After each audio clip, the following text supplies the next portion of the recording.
Hi, my name is Melinda and I live in Australia, in Byron Bay on the far north coast of New South Wales. I realised after I sat down that I'm actually wearing Venetian beads, like Emily's. I shall be reading Check for Miss Brownell. Emily and Ilse were sitting out on the side bench of Blairwater School, writing poetry on their slates. At least Emily was writing poetry and Ilse was reading it as she wrote, and occasionally suggesting a rhyme when Emily was momentarily stuck for one. It may as well be admitted here and now that they had no business whatever to be doing this. They should have been doing sums, as Miss Brownell supposed they were. But Emily never did sums when she took it into her black head to write poetry, and Ilse hated arithmetic on general principles. Miss Brownell was hearing the geography class at the other side of the room. The pleasant sunshine was showering in over them through the big window, and everything seemed propitious for a flight with the muses. Emily began to write a poem about the view from the school window. It was quite a long time since she had been allowed to sit out on the side bench. This was a boon reserved for those pupils who had found favour in Miss Brownell's cold eyes, and Emily had never been one of those. But this afternoon, Ilse had asked for both herself and Emily, and Miss Brownell had let both go, not being able to think of any valid reason for permitting Ilse and refusing Emily, as she would have liked to do, for she had one of those petty natures which never forget or forgive any offence. Emily, on her first day of school, had, so Miss Brownell believed, been guilty of impertinence and defiance, and successful defiance at that. This rankled in Miss Brownell's mind still, and Emily felt its venom in a score of subtle ways. She never received any commendation. She was a target for Miss Brownell's sarcasm, continually, and the small favours that other girls received never came her way. So this opportunity to sit on the side bench was a pleasing novelty. There were points about sitting on the side bench. You could see all over the school without turning your head, and Miss Brownell could not sneak up behind you and look over your shoulder to see what you were up to. But in Emily's eyes, the finest thing about it was that you could look right down into the school bush and watch the old spruces where the windwoman played. The long grey-green trails of moss hanging from the branches, like banners of Elfland, the little red squirrels running along the fence, and the wonderful white aisles of snow where splashes of sunlight fell like pools of golden wine. And there was one little opening in the trees through which you could see right over the Blairwater Valley to the sandhills and the gulf beyond. Today the sandhills were softly rounded and gleaming white under the snow, but beyond them the gulf was darkly, deeply blue, with dazzling white masses of ice, like baby icebergs, floating about in it. Just to look at it thrilled Emily with a delight that was unutterable, but which she yet must try to utter. She began her poem. Fractions were utterly forgotten. What had numerators and denominators to do with those curving bosoms of white snow, that heavenly blue, those crossed dark fir tips against the pearly skies, those ethereal woodland aisles of pearl and gold? Emily was lost to her world, so lost that she did not know the geography class had scattered to their respective seats, and that Miss Brownell, catching sight of Emily's entranced gaze skywards as she searched for a rhyme, was stepping softly towards her. Ilse was drawing a picture on her slate and did not see her, or she would have warned Emily. The latter suddenly felt her slate drawn out of her hand and heard Miss Brownell saying, "I suppose you have finished those sums, Emily?" Emily had not finished even one sum. She had only covered her slate with verses that Miss Brownell must not see. Emily sprang to her feet and clutched wildly after her slate. But Miss Brownell, with a smile of malicious enjoyment on her thin lips, held it beyond her reach. "What is this?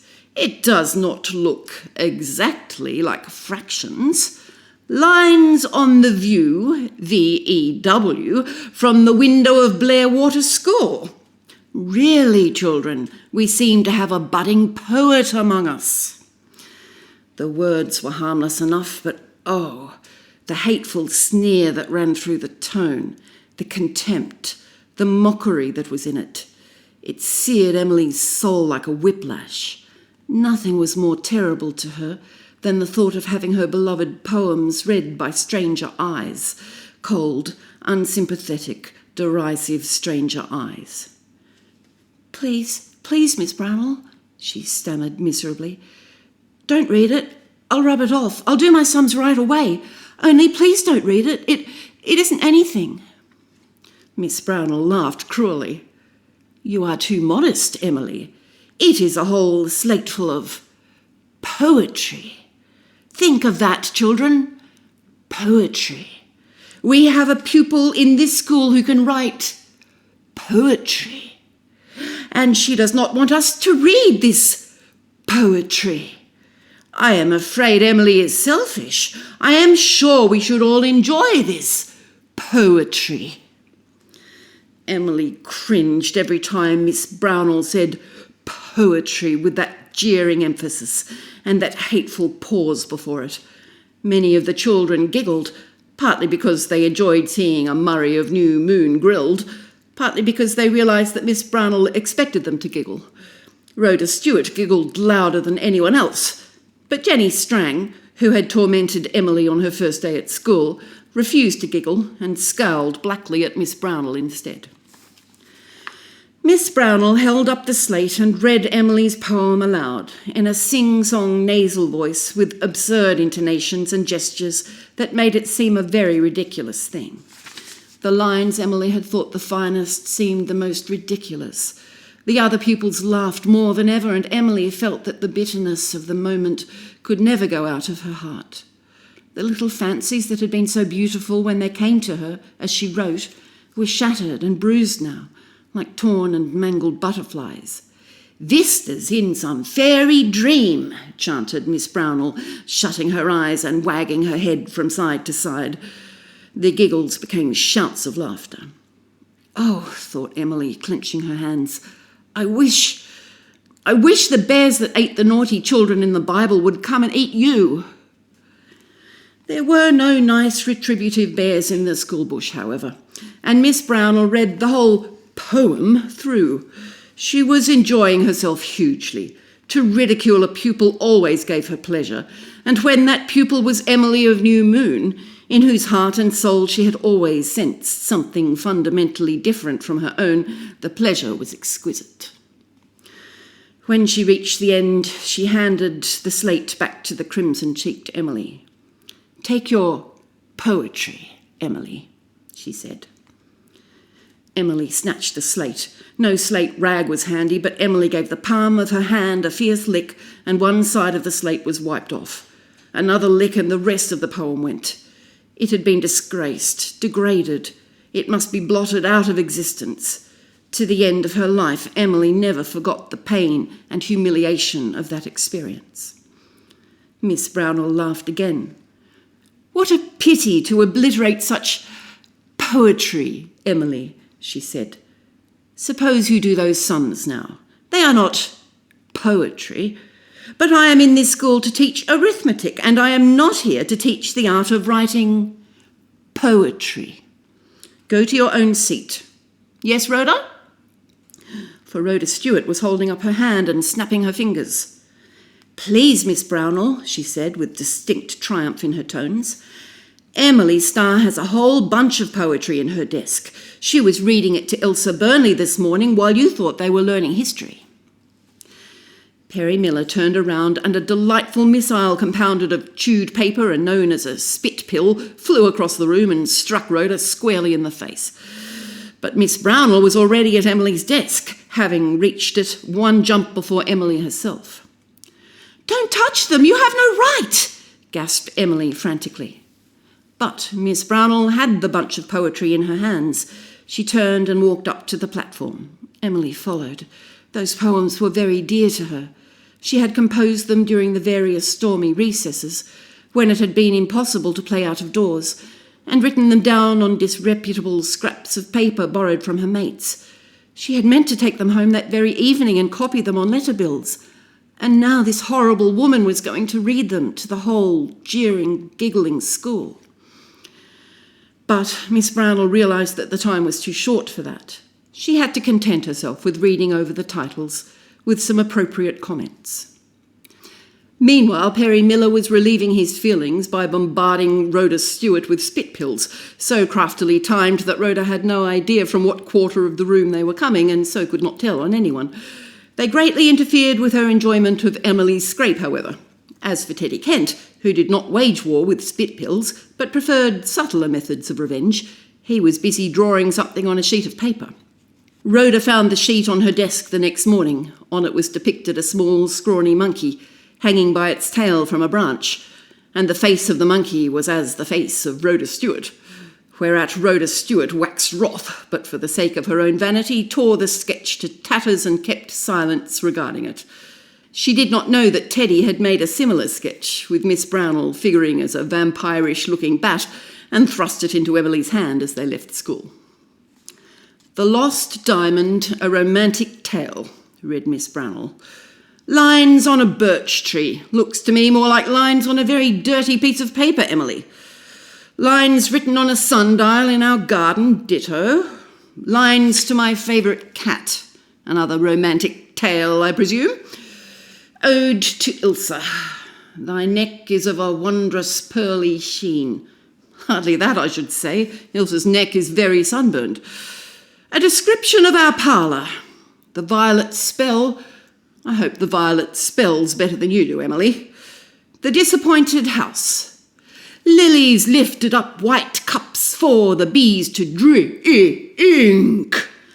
"I didn't write it that way," cried tortured Emily. "Lines to a piece of brocade in Aunt Laura's bureau drawer. Farewell on leaving home. Lines to a spruce tree. It keeps off heat and sun and glare. 'Tis a goodly tree, I ween." Are you quite sure that you know what ween means, Emily?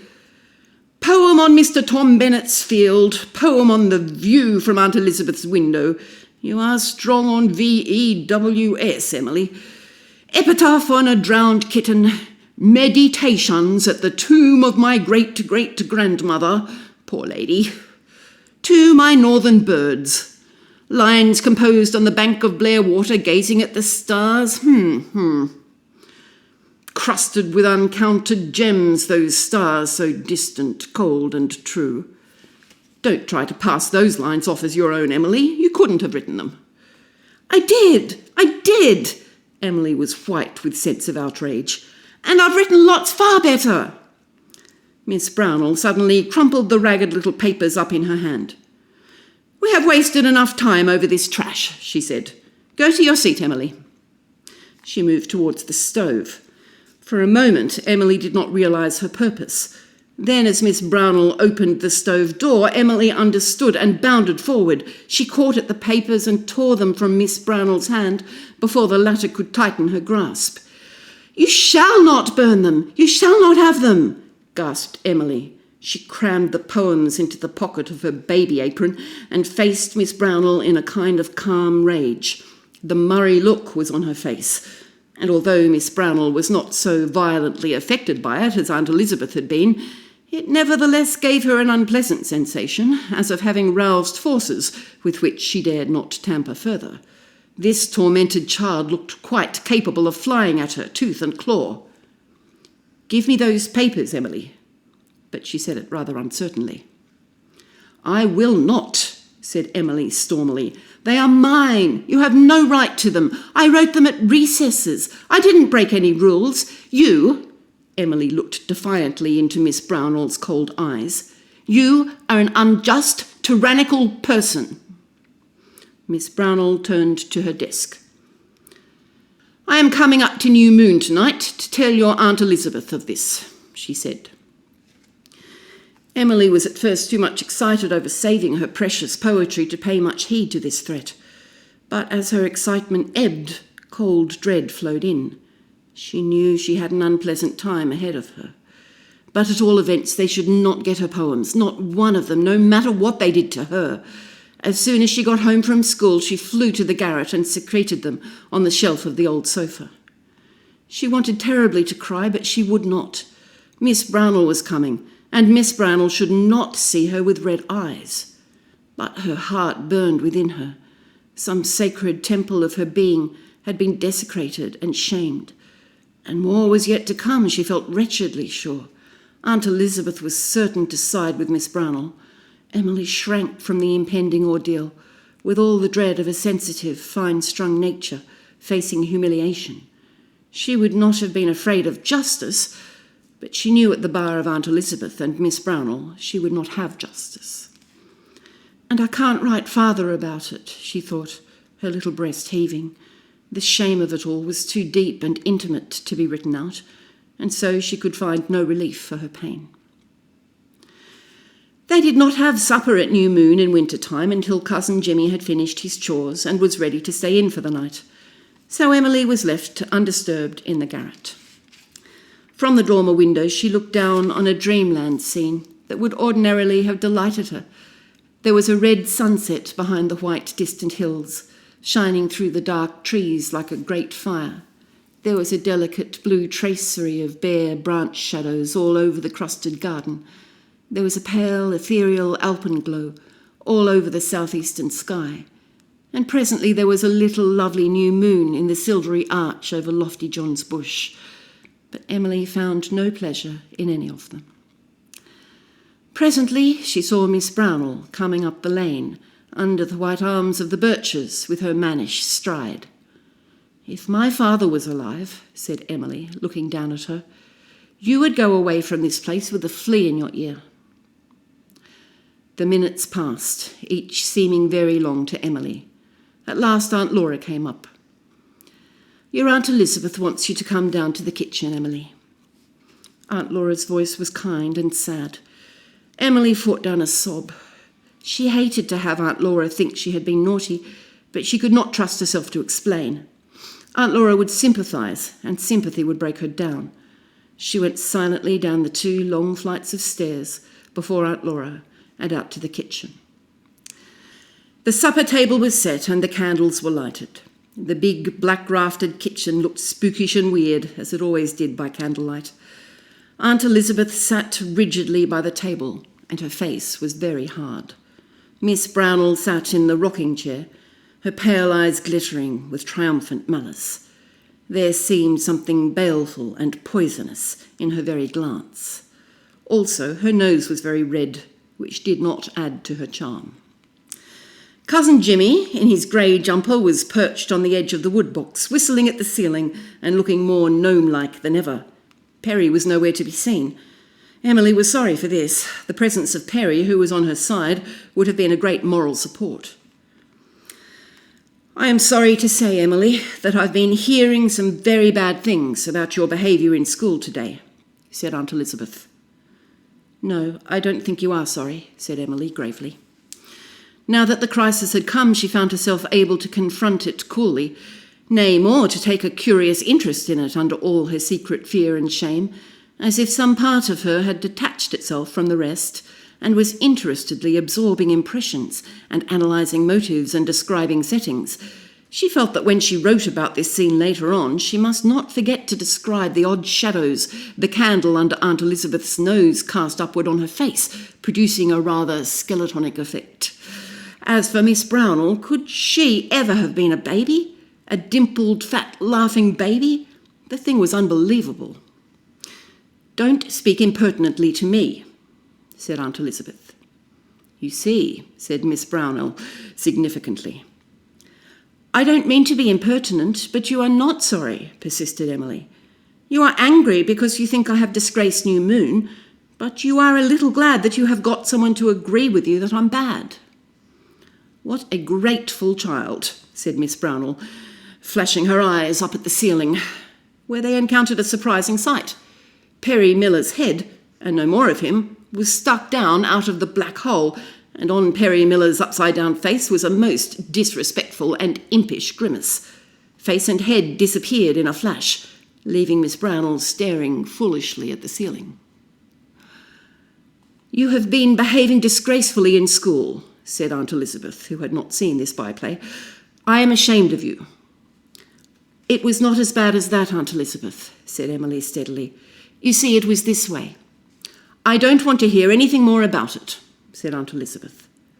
"But you must," cried Emily. "It isn't fair to listen only to her side. I was a little bad, but not so bad as she says." Not another word. I have heard the whole story, said Aunt Elizabeth grimly.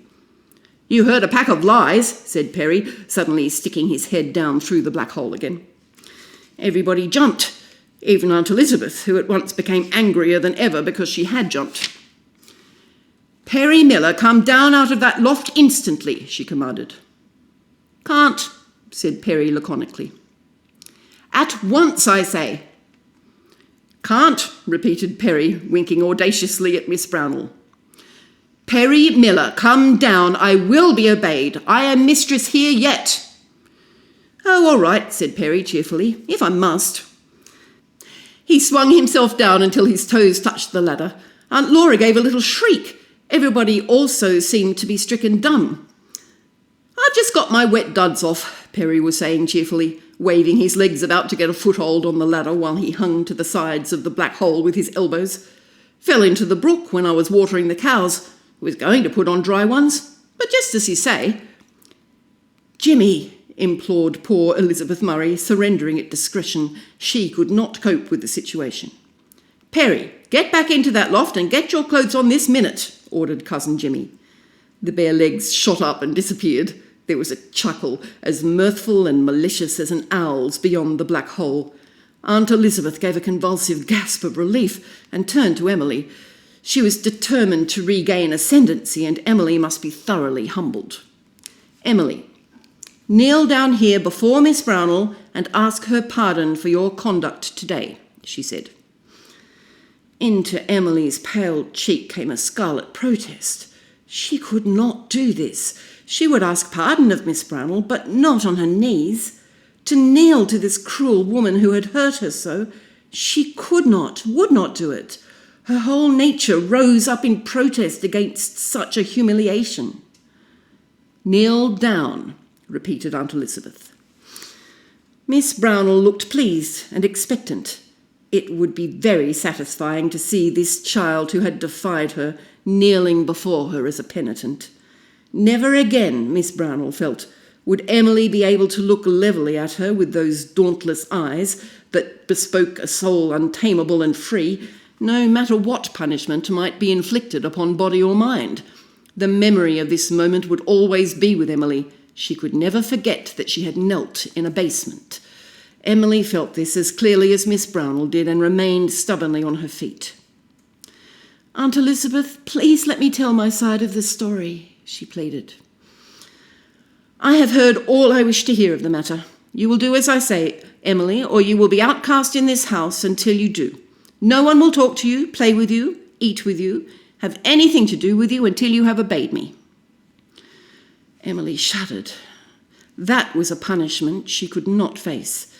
To be cut off from her world, she knew it would bring her to terms before long. She might as well yield at once. But the bitterness, the shame of it. A human being should not kneel to anyone but God, said Cousin Jimmy unexpectedly, still staring at the ceiling.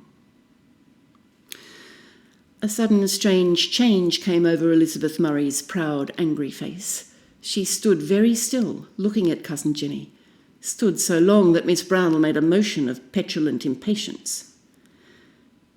Emily, said Aunt Elizabeth in a different tone, I was wrong. I shall not ask you to kneel, but you must apologise to your teacher, and I shall punish you later on.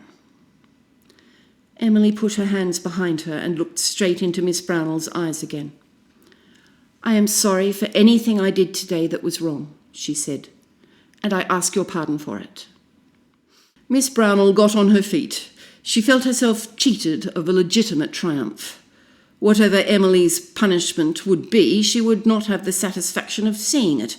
She could have shaken simple Jimmy Murray with a right good will, but it would hardly do to show all she felt. Elizabeth Murray was not a trustee, but she was the heaviest ratepayer in New Moon and had great influence with the school board. I shall excuse your conduct if you behave yourself in future, Emily, she said coldly. I feel that I have only done my duty in putting the matter before your aunt. No, thank you, Miss Murray, I cannot stay to supper. I want to get home before it is too dark. Godspeed all travellers, said Perry cheerfully, climbing down his ladder, this time with his clothes on. Aunt Elizabeth ignored him. She was not going to have a scene with a hired boy before Miss Brownell. The latter switched herself out, and Aunt Elizabeth looked at Emily.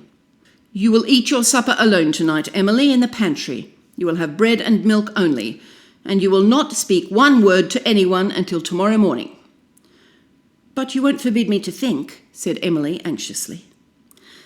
Aunt Elizabeth made no reply, but sat haughtily down at the supper table.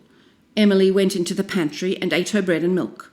With the odour of delicious sausages the others were eating for savour. Emily liked sausages, and New Moon sausages were the last word in sausages. Elizabeth Burnley had brought the recipe out from the old country, and its secret was carefully guarded. And Emily was hungry, but she had escaped the unbearable, and things might be worse. It suddenly occurred to her that she would write an epic poem in imitation of the Lay of the Last Minstrel. Cousin Jimmy had read the lay to her last Saturday. She would begin the first canto right off. When Laura Murray came into the pantry, Emily, her bread and milk only half eaten, was leaning her elbows on the dresser, gazing into space, with faintly moving lips and the light that never was on land or sea in her young eyes. Even the aroma of sausages was forgotten. Was she not drinking from a fount of Castali? "Emily," said Aunt Laura, shutting the door and looking very lovingly upon Emily out of her kind blue eyes. "You can talk to me all you want to. I don't like Miss Brownell, and I don't think you are altogether in the wrong, although, of course, you shouldn't be writing poetry when you have sums to do. And there are some ginger cookies in that box." "I don't want to talk to anyone, dear Aunt Laura. I'm too happy," said Emily dreamily. "I'm composing an epic. It is to be called The White Lady, and I've got 20 lines of it made already, and 2 of them are thrilling. The heroine wants to go into a convent, and her father warns her that if she does, she will never be able to come back to the life you gave with all its pleasures to the grave.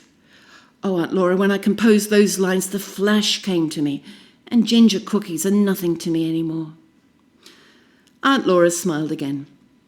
"Not just now, perhaps, dear, but when the moment of inspiration has passed, it will do no harm to remember that the cookies in the box have not been counted, and that they are as much mine as Elizabeth's."